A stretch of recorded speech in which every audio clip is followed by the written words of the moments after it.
මොකක්ද අර මාළුවගේ කතාව අර ඇන්ග්ලර් ෆිෂ් ඒක ඒ සිද්ධිය වල දන්න ඔයාලා ඒක දැක්කේ කොහොමද? ඒකට රෙස්පොන්ස් එකක් ඔයාලගේ තිබ්බ අඩුයිනේ. ඇන්ග්ලර් ෆිෂ් කතාව මතකයි නේද? මතකයි මේ මං අහන්න ඕන. ඔයාලා ඒක ගැන අප්ඩේට්ද කියලා අහන්න ඕන. අප්ඩේට්ද? අර යකෙක් වගේ මාළුවෙක් අර ඔළුවේ ලයිට් එකක් ගොඩට ඇවිල්ලා නිකන් හිනට නිකන් සමාජ මාධ්‍ය ජාලා කැළඹිලා තියෙන දැක්කද? ලංකාවේ නෙමෙයි ඈ. ලංකාව නම් එහෙම කැළඹුන්නේ නැහැ. ලංකාව කැළඹුණේ ඊයේනේ. ඒකවත් දන්නවද අඩුම ගානේ? වෙඩි තෙබීමේ සිද්ධිය දැක්කද? දැක්කේ නැහැ. හරි. ඒක න අප්ඩේට්ද? ඔව් හොඳයි. හොඳ ළමයි ටිකක් ඉන්නේ. කිසිම ෆෝන් එකක් පාවිච්චි කරන්නේ නැහැ. සෝෂල් මීඩියා ගැන කිසිම අප්ඩේට් නැහැ. නියමයි ඈ උඹලා. උඹලා අර මොකක් හරි මගුලක් ලීක් වෙච්ච එකක් ගැන හොඳට අප්ඩේට් නේද? නැද්ද? ඔව්නේ. ආ හරි.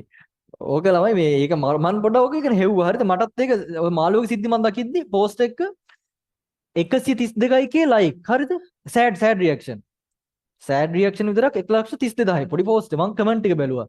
කමෙන්ට් වල පොයම් තියෙන්නේ. මාළුවට කවි ලියලා. හරිද? hina යනව නේද?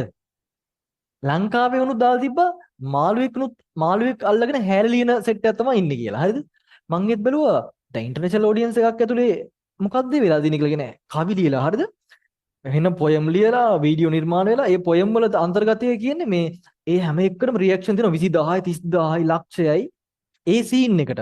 මම බලුවකෝ මේ අපේ කට්ටිය ටිපර් වෙලත් නැහැ ඒ සිද්ධියට. සාමාන්‍ය අපේ දැන් මොකක් හරි ලීක් එකක් වෙච්ච ගමන් අපේ මුළු අම්මට සීරි බලන්නකො සෝෂල් මීඩියා නැද්ද? පෝස්ට් හදලා අම්මා මර්ම සිද්ධියක් නෙවෙන්නේ පුදුම උනන්දුවක් නෙදින්නේ හොයනවා කරනවා. අර මාළුවගේ සිද්ධියට සුද්දෝ කියන්නේ පිටට ඔඩියන්ස් එක මාර රියැක්ෂන් එකක්. මට ඒක න සිද්ධියක්. මම ඊට පස්සේ හොයලා බලුවා මාළුව ගැන. හරිද? ඒක දැන් ඒ පොයම් වල තිබ්බේ මෙච්චරයි. අඳුරේ ජීවත් වෙන ඒ මාළුව ජීවත් වෙන කිලෝමීටර් 2ක් විතර පල්ලෙහෙන් මොහොතේ. සී ලෙවල් ගැන අයිඩියා එකක් තියෙනවද ඔයාලට? සී ලෙවල් ගැන. මොහොත කොච්චරක් කැටයිද ළමයි? මරියනාගාතේ කොච්චරක් ගැඹුරයිද? අපි ඉක්මනට පොඩ්ඩක් කතා කරමු. ඔයාලට ඕන වෙන්නේ නැති ඕන වෙන තැනක් එයි. බලමු කියන්න බලන්න. ගැඹුර කැමරන් කොච්චර දුර ගියාද? ජේම්ස් කැමරන් කොච්චරක් ගියාද යටට? මට හරියට මතක 9985ක් 9885ක් වෙන්න ඕන. හොඳේ. කැමරන් ගියේ. ඊට පස්සේ තව සෙට් එකක් ඊට වඩා යටට ගිහිල්ලා අනාගත්තා. කවුද? චැලෙන්ජර්ස් පිපුරුවේ මතකද? දැන් අවුරුදු දෙකකට කලින් නේද පිපුරුවේ? දෙකක් ගිහිල්ලාද? අප්ඩේට් නේද ඒක ගැන? ඒක කොච්චර දුරට ගියාද? 9925ක් මං හිතන්නේ 10000ක් දැන මට මතක නැහැ. හොඳේ. කොහොම හරි මීටර 50ක යට වඩා ගැඹුරට ගියා. ඒකේ පුපුර මට කියන්නකෝ සාගර පීඩනය කීයද කියලා ළමයි. ඒ අර චැලෙන්ජර් පුපුරන්න දැන් ෆිසික්ස් ගණක් ආවේ නැහැ නේ තාම නේද ඒකට? ආවේ නැහැ නේ. මේ පාර එන්න පුළුවන්. ඒ සබ්මැරින් එක පුපුරන්න හේතු වෙච්ච පීඩනය දන්නවද කවුරු හරි? සබ්මැරින් එක පිපුරුවානේ යටට ගිහිල්ලා. ඒ වගේ තැනක පීඩනය මම පොඩි උදාහරණයක් කියන්නද? මේ අපි කෙල්ලෙක්ගේ හීල් එකක් ගමු. හරිද? කෙල්ලෙක්ගේ හීල් එක වර්ග සෙන්ටිමීටර එකක් කියන එක උලක්නේ. අමනේ නිකන් ඇවුනොත් කොහොම එකක් තීද? කෙල්ලෙක්ගේ බර සාමාන්‍ය 50ක් කියමුකෝ අපි. 50ක් බර කෙල්ලෙක්ගෙන් හීල් එකකින් ඇවුනොත් සිරි වෙනවනේ. ඒක උඩ අලියෙක් දාමු බලන්න. හීල් එක උඩ අලියෙක් දාලා ප්‍රෙෂර් එක. ඒ ප්‍රෙෂර් එක තමයි පොළොවට තියෙන්නේ. අතන තියෙන්නේ. ඒ කියන්නේ වර්ග සෙන්ටිමීටර එකකට මට හිතෙන්නේ මේ ටොන් එකකට වඩා වැඩි ප්‍රෙෂර් එකක් තියෙනවා. ඒතකොට තේරෙනවනේ වර්ග සෙන්ටිමීටර එකක් උඩ අලියෙක් දාන්නකො කිලෝ 1000කට වඩා වැඩි එකක්. ඒ වගේ ප්‍රෙෂර් එකක්. හරිද? එතකොට මේ හරි ඒක වැඩක් නෑ අපිට ඒක තියෙන්නේ 9900 ගානකින් යට. අයිෆල් කුළුණේ උස කීයද? මීටර් 300 ගානක්. එතකොට මීටර් 300ක් එකක් ගිල්ලනවා නිකන් 100 එකේ තුන්වෙනි ලෙවල් එකේදී වගේ. හරිද? ටයිටැනික් නැවතින ළමයි කිලෝමීටර් 4ක් විතර යට. එවරෙස්ට් ගිල්ලන්න පුළුවන් කොච්චරක් විතර යටද? එවරෙස්ට් වල උස කීයද? ඈ 8000 ගානක් 9000 ගානක් 8800 ගානක් විතර මම හරියටම දන්නේ නැහැ. මට හිතෙනවා 8800 ගානක් විතර වෙන්නේ නැති. ඒකත් ගිල්ලනවා සාමාන්‍ය 100 එකේ 4 වෙනි ලෙවල් එකේදී වගේ. ඒක යට තියෙනවා කැමරන් ගියපු තැන. ජේම්ස් කැමරන් කියන දන්නව නේද කවුද කියලා? ජේම්ස් කියන කැමරන් අප්ඩේට් එකක් නැද්ද? ඈ නෑ. එහෙනම් ඉතින් වැඩක් නැහැ. ජේම්ස් කැමරන් දන්නේ නැහැ කියන්නේ ඉතින් උඹලා ලෝක ජීවිතේ නඩකුත් නැහැ. හරි ඊට පස්සේ මේ ඊට යටින් චැලෙන්ජර්ස් තියෙනවා. චැලෙන්ජර්ටත් යටින් තියෙනවා මරියානාගාදි. මරියානාගාදි ගැඹුර කිලෝමීටර් 11යි. හරිද? 11000 මීටර්ස්. ඒ කියන්නේ පොළොවේ ගැඹුරම තැන සාගරේ ගැඹුර තමයි කිලෝමීටර් 11යි. ඕකේ ළමයි මුහුදු එළිය යන්නේ සහ මුහුදු එළිය නෙමෙයි ඉර එළිය යන්නේ සාමාන්‍ය මුහුදු යටට කිලෝමීටර් 2යි උපරිම. මීටර් 2000කින් පස්සේ මුහුදු එළිය නෑ. ඔය එක එක ලෙවල් එකේ සත්තු ජීවත් වෙනවා. අපි හිතන්නේ දුනාට අර කිලෝමීටර් 8ක් යට ඉස්සොත් ඉන්නවා ළමයි. ඉස්සෝ ඉන්නවා, ස්නේල් ෆිෂ් ඉන්නවා, එක එක ಜಾති ඉන්නවා. ආලෝකය හදාගෙන ඉන්නේ. ඔය ඇන්ග්ලර් ෆිෂ් කියන මාළුවත් මේ ඔළුවෙන් තියෙන අර පොඩි මේකෙන් ආලෝකය හදාගෙන තමයි ඉන්නේ. පොර එතකොට මේ එතන කතාව තියෙන්නේ මෙච්චර ඒක ඇති දෙයක් නෑ. ඒක ඇත්තටම සයන්ස් විදිහට ගත්තොත් බොරු දෙයක් වෙන්නේ නැති. සයන්ස් විදිහට ඌ අර A level එකේදී සාමාන්‍ය ගොඩේදී ඉන්න බෑ.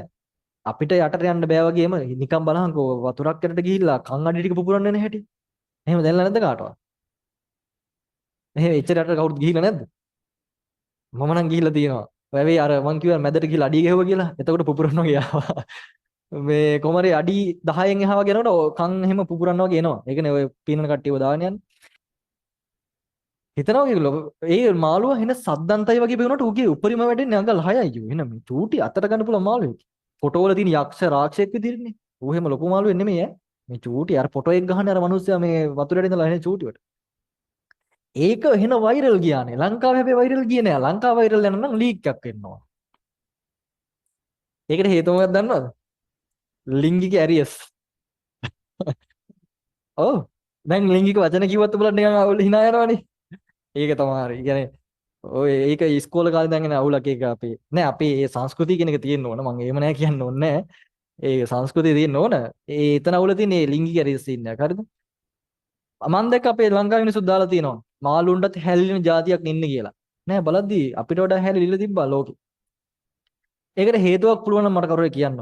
ඒ කියන්නේ පිටරට මිනිස්සු මාළුවෙක්ගෙන එච්චර සංවේදී වෙලා මාරම කවි ලියලා මුළු ලෝකෙම අඬන්න තරම් නිකම්ම බලම වීඩියෝ එකක් ලයික් මිලියන ගණන් වලින් ලයික් වෙලා ඒ පෝස්ට් වලට මාළු වගේ කතාවට කවියකට. හැබැයි මම දැකලා නෑ උන් සාමාන්‍යයෙන් අර වගේ දෙයකට එච්චර ටිපර් වෙනව දැකලා නෑ. සුද්දෝ එහෙම ලීක් එකක් වුණා කියහන්කෝ. උන් එහෙම ටිපර් වෙනවා කියලා එකක් අපි දැකලා නෑනේ. හැබැයි අපේ සෝෂල් මීඩියා වල පොයින්ට් මොනවද? ලීක්. අරක මොකක් හරි මොකක් සතිර මාතෘකාවක් කියන්නේ කවුද බං එන්නේ සතිර මාතෘකාවට? හොඳට බලපල්ලකෝ. සතිය මාතෘකාව කවුද කියලා බලන්න ඕකේ. මේක නම් දැන් වෙඩි දිවීම සිද්ධියක් කියලා ලංකාවේ ඒක නැත්තම් අනිවාර්යෙන්ම ගවුම් කෑල්ලක් ඉන්නවමයි. ඉන්නවමයි. ඇයි අපේ උන්ට අර නිකමඩ බලන් Facebook එකේ තියෙන group හරිද? පිස්සු වගේ හැදෙනවා බං. ඒකන මානසික ලෙඩ ගොඩක් ඉන්නවා ලංකාවේ. ඕ නිකම් බලපල් මම බොරුවට කියන උඹලා යන සමාජය එච්චර හොඳ එකක් නෙමෙයි ඈ. කෙල්ලොන්ට විශේෂයෙන්ම කියන්නේ. ඒ කියන්නේ උඹලා යන්නේ එන්නම මොකද්ද මහ විකාරයකට හරිද? අර දිනවා 60 දශකයේ කියලා group එකක් හරිද? හරිද? ඒක දානවා post. මට 54යි තනියම ඉන්නේ කතා කරන කවුරුත් නැහැ. හරිද? call me call me. අඩෝ එච්චර ඇරියස් බං. ඔව්. සමහරු යටිපතුල් පිස්සන්ගේ සංගමය. මම හිතුවෙත් ඒවා බොරු කියලා. නෑ ඇත්ත බං. මට දවසක් මේ කමර්ෂල් එකකට කතා කරා හරිද? ස්පොන්සර් එකක් කරා. මොකක්ද කියලා අහද්දි බාටා ස්පොන්සර් එකල්ලු. බාටා. ඊට පස්සේ මං කිව්වා මොකද්ද වෙන්න ඕනේ කියලා. කකුලේ ෆොටෝ එකක් එවන්න කියලා. මේ බොරු නෙමෙයි ඈ. ඊට පස්සේ මං කිව්වා මගේ සයිස් එක අට ඔයාලගේ බ්‍රෑන්ඩ් එක මොකද්ද මට විස්තර එවන්න කියලා. නෑ. වාගේ කකුලේ සහ යටිපතුලේ ෆොටෝ එකක් එවන්න කියලා. අඩේ සිරා බං. හිතපන් යටිපතුලක් දැකලා එහෙම මානසිකත්වයෙන් තියෙන මිනිස්සු ඉන්නවා. අම්බෝ. ඊට වඩා දූෂිත ඒවාක් තියෙනවා. ඒවා කියන්න බෑ මෙතන මාර අමාරුයි මේ මානසික ලෙඩ ටිකක් ඉන්නවා බරපතල විදිහට. අම්බෝ. අරකට පුළුවන් කවුරු හරි මට හේතුව කියන්නේ ඔක නුවර පන්තියේ නම් මේ හේතුවක් ලියලා එව්ව කොල්ලෙක්. ඌගේ මොකදවත් හරි.